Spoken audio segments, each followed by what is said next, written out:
Solar power is a fast-growing part of the world's energy supply. It's going to be vital in helping us tackle the threats of climate change. But some people have reservations about the impacts of solar on our nature and on our food supply. This video looks at how solar can work with biodiversity and at how farming and solar can deliver a win-win solution for our countryside, for our communities and for our climate. It's now clear that solar power is going to be the critical energy supply technology of the 21st century. If we're to address climate change, we have to move towards a fully renewable energy systems, and globally solar power has the biggest resource and is the cheapest technology. So that means that it's going to be deployed at scale. Costs are going to keep coming down, which is going to make it more and more economic, even in countries like the UK, where people might think, well, it's not particularly sunny. Solar is about to grow very rapidly across the world in the UK, so we expect there's going to be a fivefold increase of solar between now and 2035. A fivefold increase sounds like quite a scary thing to some people. What would the impacts be in terms of land use in the UK? Across the whole of the country, it's still a very small amount of land being used for solar. Even if we reach those 70 gigawatt targets, we're talking about less than 0.5% of all land area in the country. So how can we encourage developers to develop really high quality practice on biodiversity at solar farms? Solar energy is a land-based power source, and so therefore we're not just part of the energy sector, we're part of the land management sector. So we found anecdotally that we're already seeing improvements in biodiversity in solar parks. What we're doing now is starting an annual survey with the work of teams of ecologists across the country to demonstrate how much biodiversity improvements are being put in place by the industry. What we will do with that data is not only improve nature recovery, but also we will use that to inform our best practice guides, which we then advise the industry about how to improve the land management on their sites to maximise biodiversity. Over the last 10 or so years, the interest from the industry has rapidly increased, and lots of people across a range of companies are now really engaging with biodiversity enhancements at their parks.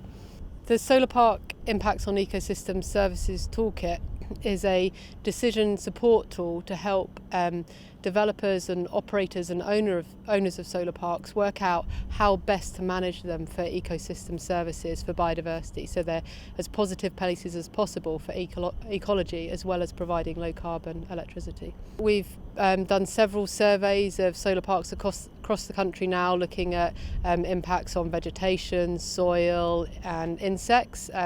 One study's looked at over 35, another looking at 15, another at 10, so we've been to quite a few sites now. All sites are different in terms of the solar park design, the soil and the management. Some people are saying that increasing solar power in the UK is going to have a negative impact on our food security. So I think I would dispute that there's any significant impact on food security. Total UK land area is about 24 million hectares, and agriculture is about 3/4 of that. So we have 18 million hectares of agricultural land in the UK. Today's capacity of solar farms covers only about 18,000 hectares, so that's 0.1% of our agricultural area. And even if we saw a big upswing in the deployment of solar farms, we don't think that would ever get to more than about 4 times what we have today. Still 0.4% of total agricultural area in the UK. That's not going to be impacting on our food security. Climate change poses a huge threat to birds and to wildlife more generally, and we see the expansion of solar as being one of the ways that we can address climate change. So we support the rollout of solar. That's our position. Sites need to be planned correctly, so they need to be planned properly. That's the key number one thing. In the first place, they need to be sited away from areas that are sensitive to nature. So that's the number one thing. And then the second thing is actually managing sites so that they're done for nature and follow biodiversity best practice. There's likely to be a big expansion of solar power in Britain over the next 15 years. How can we make sure that communities get the maximum benefit from that expansion? Net zero will simply not be possible without people involved. First of all, they have to consent to it, and secondly, they have to be actively involved in the solutions, which are both on the demand side, reducing what we need to the essentials, and then maximising sustainable generation of energy.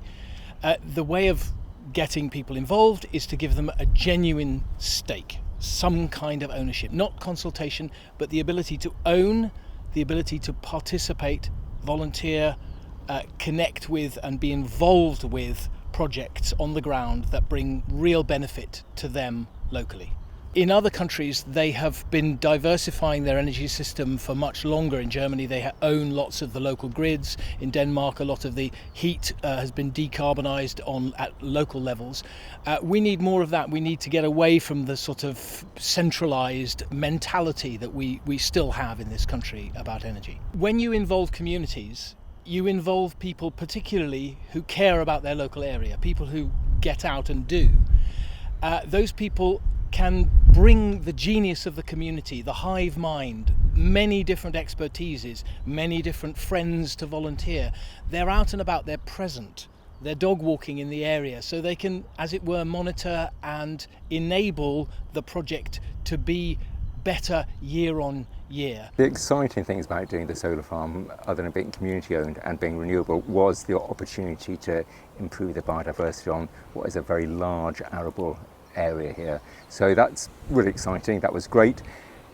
Moving forwards, I think we need to look at how we farm to develop systems which aren't separating out biodiversity from farming, but that's a challenge which various people are working on. But clearly having a block of 25 acres which is undisturbed and you can plant wildflowers and people aren't around, dogs aren't around, it's great for the hares, it's great for birds, it's great for insects, so it's a great opportunity. Wildflowers, grasses is enormous benefit to biodiversity locally. We hope that this video has helped you understand more about the issues around solar power, biodiversity and farming. This is going to be an issue that's going to develop and grow over the next decade.